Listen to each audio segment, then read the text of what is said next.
గౌరవ శాసనసభ్యులు మాణిక్యాలరావు గారు ఉపాధి హామీ గురించి మాట్లాడారు అధ్యక్ష. దాని గురించి నేను ప్రస్తావించాలి.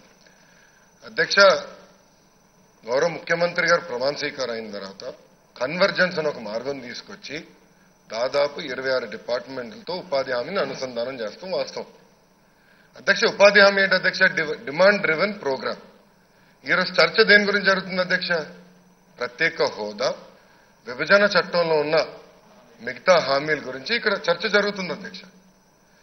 ఇప్పుడు గౌరవ శాసనసభ్యులు మన మాణిక్యాలరావు గారు చాలా తేలిగ్గా మేము ఎంత డబ్బులు ఇచ్చేసాం, ఉపాధి హామీలు ఏ రాష్ట్రానికి ఇవ్వనంత డబ్బులు ఇచ్చామంటే ఎస్ మేము ఖర్చు పెట్టాం కనుక మీరు ఇచ్చారు.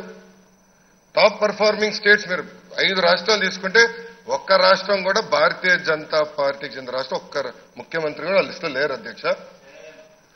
మీరు వెస్ట్ బెంగాల్ నంబర్ 1 లో ఉంది పోయిన సంవత్సరం, తర్వాత ఆంధ్ర రాష్ట్రం ఉంది అధ్యక్ష. మీరు పర్ఫార్మ్ చేస్తున్నా కనుక మాకు వస్తుంది అధ్యక్ష. కానీ అధ్యక్ష ఇప్పుడు అడదలుచుకున్నా అధ్యక్ష, ఇప్పుడు ఉపాధి హామీ విషయంలో కూడా గౌరవ శాసనమండలి సభ్యులు బీజేపీ నాయకుడు ఒక ఉత్తరం రాశారు అధ్యక్ష కేంద్ర ప్రభుత్వానికి. అవినీతి జరిగిపోతున్నాయి, ఎంక్వైరీలు వేయండి అని. దానివల్ల ఎన్ని రోజులు డిలే అయింది అధ్యక్ష? పేమెంట్లు 6 నెలలు డిలే అయింది అధ్యక్ష. ఆంధ్రలో అధ్యక్ష ఇప్పుడు కూడా చూస్తే అధ్యక్ష ఉపాధి హామీ కింద 1673 కోట్ల అధ్యక్ష రావాల్సిన అవసరం ఉంది అధ్యక్ష. వేతనాలు దాదాపు 500 కోట్ల రూపాయలు, అదేవిధంగా 1175 కోట్ల రూపాయలు మనకి మెటీరియల్ కింద రావాల్సిన అవసరం ఉంది అధ్యక్ష. ఇంతేకాకుండా అధ్యక్ష గతంలో కూడా ఇట్లా పేమెంట్లు లేట్ అయినప్పుడు, కేంద్ర ప్రభుత్వం నిధులు ఇచ్చినప్పుడు ఆలస్యమైనప్పుడు అప్పుడు కూడా రాష్ట్ర బడ్జెట్ నుంచి 1350 కోట్ల రూపాయలు అధ్యక్ష.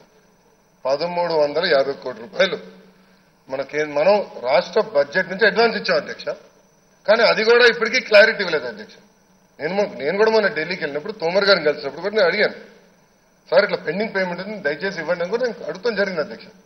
అధ్యక్ష ఇప్పుడు ఒక చూస్తే భారతదేశంలో 6449 కోట్ల రూపాయలు ఉపాధి హామీకి సంబంధించిన పెండింగ్ పేమెంట్లు అధ్యక్ష. దాంట్లో 3170 కోట్ల రూపాయలు ఒక వెస్ట్ బెంగాల్కి ఉంది అధ్యక్ష. దాని తర్వాత 1673 కోట్ల రూపాయలు ఆంధ్ర రాష్ట్రం, కేరళ 623 కోట్ల రూపాయలు అధ్యక్ష. అంటే 3 నాన్ బీజేపీ రాష్ట్రాలు పేమెంట్లు పెండింగ్ ఉంది అధ్యక్ష. మిగతా రాష్ట్రాలకు పోతే పేమెంట్లు టైంకి వస్తుంది అధ్యక్ష. ఎక్కడైతే బీజేపీకి వ్యతిరేకంగా ప్రజల సమస్యల తరఫున పోరాడే వ్యక్తులు, ప్రజల తరఫున నిలబడే ప్రభుత్వాలకి ఈ రోజు ఇట్లా పేమెంట్లు పెట్టి మమ్మల్ని ఇబ్బంది పెడతాం. వాస్తవం అవునా కాదని మాణిక్యాలరావు గారు ఒకసారి ఆలోచించారు. ఆయన ఎమ్మెల్యే ఫీల్డ్ లో తిరుగుతున్నారు, మీకే తెలుసు వేతనాలు ఎంత పెండింగ్ ఉన్నాయో, మెటీరియల్ పేమెంట్లు ఎంత పెండింగ్ ఉన్నాయో. ఇది వాస్తవం, మీరు కూడా చూశారు. మీరు కూడా ఈ విషయం పరిగణలోకి తీసుకోవాలి.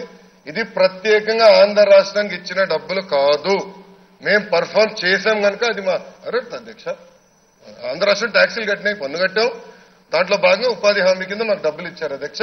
ఇదేమీ ప్రత్యేకంగా ఒక ఆంధ్ర రాష్ట్రానికి ఇచ్చింది కాదని ఈ సభాముఖంగా గౌరవ సభ్యులు చెప్తారు. రవికుమార్ గారు.